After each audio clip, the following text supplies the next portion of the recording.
Okay, so this is going to be my review of Grendel versus the Shadow. This is a Dark Horse Dynamite crossover that was written and drawn by Matt Wagner. Now, Matt Wagner is a writer who I really enjoy, but he has had some slip-ups here and there. And I'm going to be straight with you guys. I have never read a single comic of Grendel, which is funny because I actually own a Grendel comic where it crosses over with Batman. Yeah. So this was actually my official but I never read that comic for some reason. I just own it. I think I picked it up at a con, but I can't remember how or why. Anyway, so Grendel is for those who are unaware, Grendel is a character that Matt Wagner created that was essentially like a supervillain. He was this author by day, crime boss by night, who, in his world, he runs New York, the New York underworld. So in this story, Matt Wagner wrote and drew, like I said, and in this story, Grendel gets teleported through this Chinese scroll back to the 1930s. But rather than be like, "Oh shit, how do I get back? How did this happen?" Grendel's like, "Nah, fam, I like this because now I have future knowledge of what's going to happen. So I'm gonna use that future knowledge to take over the mob and rule in the 30s and make sure crime never goes away." So yeah, because that kind of makes sense. If a supervillain went back in time with knowledge of how the world was gonna end up and work, yeah, you would totally. He would totally do that. I also like how Grendel is totally like at peace because he's like, "Holy crap! He's at first he's like, "Holy crap! I time traveled," but then he's like, "You know what? I'm cool with it. This is neat. I've taken it's a new challenge for me." And what I like is that he puts that use of what's going to happen. Like he invests heavily in steel. When he takes over the mobs, he has them invest heavily in steel because he knows the Second World War is just right around the corner. So investing in steel is going to be a big a big plus for them. So I like how that plays out.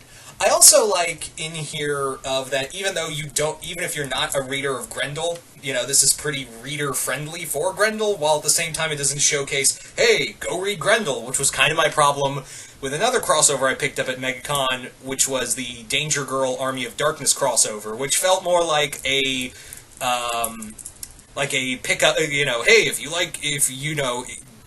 like this, go read Danger Girl, you gotta read Danger Girl. It was just a showcase for them, and Ash was kind of in the background for it. So, yeah, that was something. But here it feels more like, oh, you don't know who Grendel is? He's a really bad guy. And it's not like, oh, do the Shadow and Grendel team up to fight an even badder guy? No, this holds true to Shadow versus Grendel. Now, the Shadow in this comic is really cool because he's very much like,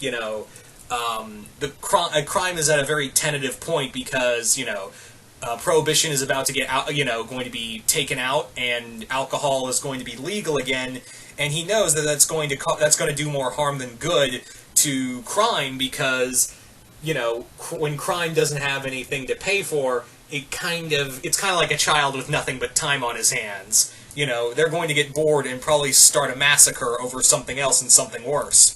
So I like that. It also deals with Margot, who's contemplating leaving the Shadow, which is a neat little underlying thing of exploring his and Margot's relationship. I really dug that. And also, this puts emphasis on Grendel versus the Shadow heavily, because when these guys fight, ooh, it's good. It's a really well done fight, and how well they play off of each other is really interesting. I really like how Matt Wagner does a fight scene that is so well choreographed from panel to panel in these comics. I really dug that about this series. Matt Wagner's artwork is also spectacular. He really did a number with this, with the artwork in here. It really does feel like a 1930s pulp novel. Which, speaking of pulp, this comic really, since it really emphasizes on how 30s this is, because they actually use a lot of dialogue and dialect from the 1930s, like schmuck or schlemiel and stuff like that, in these comics, and it doesn't feel like hokey or anything. It actually just feels like easy. It just feels like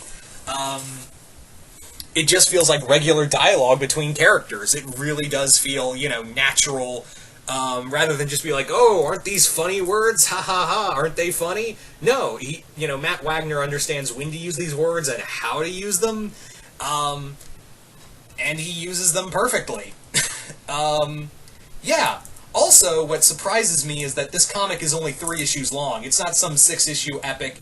Granted, the 3 issues are pretty big, like they're pristine format, so they're about roughly 48 pages each. So you can tell a whole story there, but yeah, it's, this isn't some 6-issue epic, and this feels very well. For 3 issues, this is very fast-paced.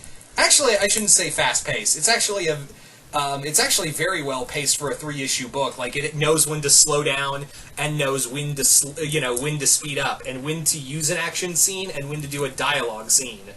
I really enjoyed this. As someone who's never really read a lot of Grendel, this made me go, yeah, I want to read Grendel. It's not like with the Danger Girl crossover that made me go, you're really, I came here for Ash, and I was curious about you guys, but seeing as this is more of your stake and making me feel like I need to read Danger Girl, fam, I'm gonna pass. I'm gonna pass. But here, it was like, no, Matt Wagner knows, hey, here's Grendel, this is what he does, this is the story. Have fun. So I like that. I really like that about this book, is how, it's so...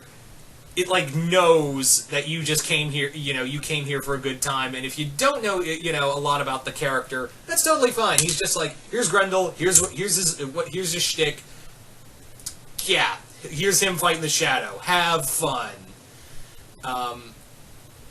So I like that. I really do appreciate that about this book, is how, it's, it's very much, reader-friendly. And I know that's kind of hard, especially in crossovers sometimes, where the comic doesn't feel all that reader-friendly to the person, because someone may not know what the other character is, but they just came to see one character. This also really shines a spotlight on both characters. I really dig how this is very much a spotlight to both Grendel and the Shadow, without either of them being, shall we say, overshadowed? I'll go sit in the corner, that was bad.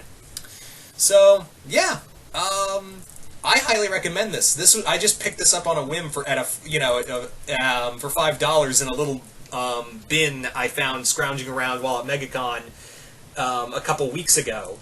So, and this was pretty neat. It does make me want to go check out more of the Shadow. I mean, well, I already read enough of the Shadow, but I want to read more of the Shadow. But I actually want to now read more Grendel. I really want to read more about Grendel and that character. And also, if there's any Grendel fans out there, I don't know who among you are fans of the Grendel comics, but if you have any recommendations for me to start reading that character, please leave a comment below and leave any comics you think I would enjoy from the Grendel series in the comments below to any and all Grendel fans. So, there you go. Anyway, so if you've read this comic, what did you guys think of it? Did you guys like it, hate it? And also, if you want to check this out, if you are a fan of the Shadow or getting into the Shadow, this is a nice little place to look for it. If you're a Grendel fan, I think you're going to like it. I think if you're just common interested or just mildly interested, I'd say give it a look. This is definitely, I highly recommend it. As someone who just took a chance on this comic, I really recommend it. But once again, hope you all enjoyed this, and I will see you guys later.